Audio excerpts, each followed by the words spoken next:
m'exprimer parce que comme ça, quand je vois ces images, ça m'énerve trop. Vous savez, moi je suis genre de meuf, c'est vrai, je suis agressive, tout ça, j'ai ma façon de parler, bref, il n'y a pas de problème. À partir du moment où tu viens dans une aventure, ok, tu viens pour des followers, tu viens pour faire de la télé, tu viens pour être connu, pas de soucis, on accepte.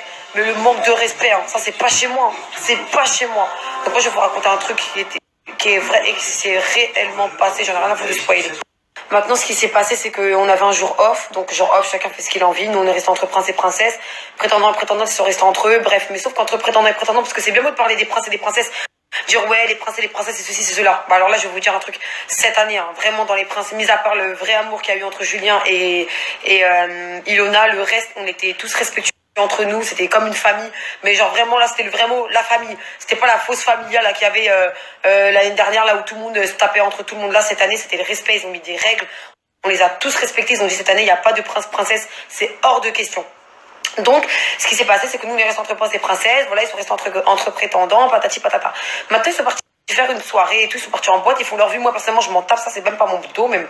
Et genre, craré, tout ça et tout, pendant la soirée, je reçois deux vidéos de un de mes prétendants qui me montre justement Morad, qui avait pas le bon comportement avec les meufs, tout ça, nanana et tout. Attendez, j'ai regardé la vidéo, c'était le jour avant l'élimination. J'ai regardé la vidéo, je me suis dit, attends, lui, il me prend vraiment pour un petit PD. Donc, déjà, tu viens pour moi. Déjà de 1. Donc ok, t'es venu pour moi, Psartek, je suis bien contente. Mais Crary, quand genre c'est le jour off, donc Crary, qu'est-ce qu'il y a toi? Donc quand c'est le jour off, Crary, t'es là, tu fais la petite pétasse. Et quand c'est genre Crary à la caméra, tu fais le mec, ouais Sephora, je suis venu pour toi. Moi je m'en tape que tu sois venu pour moi, que t'es venu pour du buzz, que t'es venu pour ce que tu veux. J'en ai rien à carrer, ça c'est pas mon problème. Mais à partir du moment où tu me manques de respect, et en plus de ça, elle était vraiment genre avec Inès, alors la grosse aguicheuse, moi je vous dis tout de suite, je fais un snap, j'assume tout ce que je dis, c'est une grosse aguicheuse cette fille-là, une aguicheuse. Et après, ce qui s'est passé, soi-disant, il se serait passé un truc entre Inès et Morad. Pendant la soirée, vous comprenez bien que moi je suis pas bête, donc je me suis dit, depuis le début, déjà, lui, je l'ai cerné. Moi, je suis une meuf, je cerne tout de suite les mecs. Quand c'est un mec, c'est un bâtard, je sais que c'est un bâtard. Quand c'est un mec qui est venu pour du buzz, je sais que c'est pour du buzz. Quand c'est un mec bien, je sais que c'est un mec bien. Et ben, lui, c'était pas un mec bien et il était pas venu avec des bonnes intentions. Et ça s'est prouvé le jour de la soirée où c'était un jour en off, où il est parti faire sa pétasse, là, avec sa copine, la guicheuse, qui est Inès, donc la prétendante de Julien Bert. Oui, je le dis parce que cette fille-là, j'ai eu beaucoup de mal avec elle. Vous savez pourquoi? Je vais vous dire pourquoi. En fait, elle avait une façon de se tenir, de s'exprimer, etc. et tout. C'est totalement différent de moi. Tout est à son honneur parce que voilà, elle s'exprime bien, elle parle bien français, il n'y a pas de problème, je m'en tape. Maintenant, genre, j'ai fait une remarque et tout, je lui ai dit, ouais, genre qu'elle avait sa façon de s'exprimer, etc. et tout, mais quand ça s'est genre, elle se mettait sur les côtés et tout, moi, je comprenais pas. J'ai pas l'habitude de voir ça, vous comprenez, donc c'est normal que moi, ça me fait un choc. En fait, elle avait une manière de parler, elle voulait prendre les gens de haut, je sais pas quoi et tout. Hey, cousine, tu prends personne de haut, je te dis tout de suite. Même si t'as grandi dans un château, ça, c'est pas notre problème. Nous, on a mangé des cailloux, on est bien contents.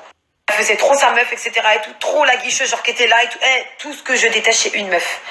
Donc, quand ils sont sortis en soirée, j'ai bien vu les vidéos, etc. et tout, je me suis dit, ah ouais, en fait, je me suis pas trompée sur cette meuf-là et je me suis pas trompée sur ce mec-là.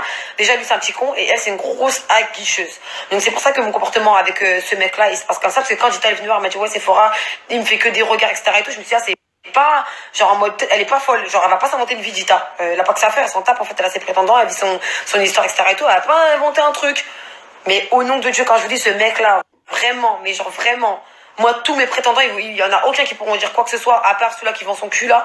Mais le reste, ils pourront jamais dire Sephora. Elle nous a traités comme des moins que rien, elle nous a pas mis au-dessus. J'ai toujours fait en sorte qu'ils se sentent même pas comme des prétendants, mais comme des gens comme nous. Et c'est comme ça qu'ils nous remercient de faire la pétasse en soirée là quand c'est un truc. Non, machine, non, non chérie, y a pas de ça chez moi. Je te dis, y a pas de ça chez moi. C'était la petite parenthèse de Morad, parce que ça, j'ai eu un problème avec lui. Mais maintenant, j'attends la série d'élimination pour encore mieux m'exprimer. Voilà.